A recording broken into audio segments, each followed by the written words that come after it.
We begin with Texas Congress members taking trips paid for by private companies. We did some digging and found Texas lawmakers traveling the globe and getting special treatment, which raises questions about influence and access.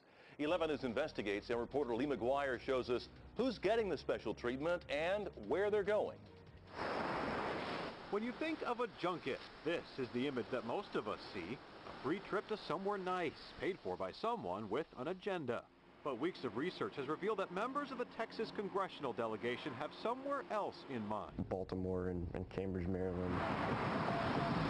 Maryland, just a hop from the nation's capital, and the #1 destination that the Texas Tribune discovered when they looked into where Texas lawmakers were traveling on someone else's dime. It raises the concern of transparency, even 2 years after major ethics reform, that we still don't exactly know who is paying for all these trips or why they're being taken. The Texas Tribune discovered that in the last 2 years, outside groups have paid $140,000 to send Texas lawmakers around the world. They spent another $170,000 flying congressional staff. So where'd they go? There were 38 trips to Maryland, 8 to New York, 6 to Vegas, 5 to Seattle, 5 to Virginia, and 4 to Portland, Oregon. And spinning the globe, Turkey was popular. 15 trips there for lawmakers and their staff. But who's paying for it?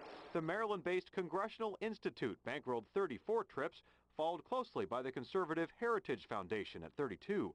The next closest group was the American Israel Education Foundation, which paid for 13 trips. Expecting every American man. Records show Houston Republican Ted Poe did the most traveling, but his trips were relatively inexpensive. Democrats Lloyd Doggett and Gene Green took trips that cost the most, with Houston's Pete Olson and Poe rounding out the list. And what did they have to say about it? Basically that there's no conflict, that they've approved it with the House Ethics Committee, and that it's a way for them to interact with leaders of important industries in their states.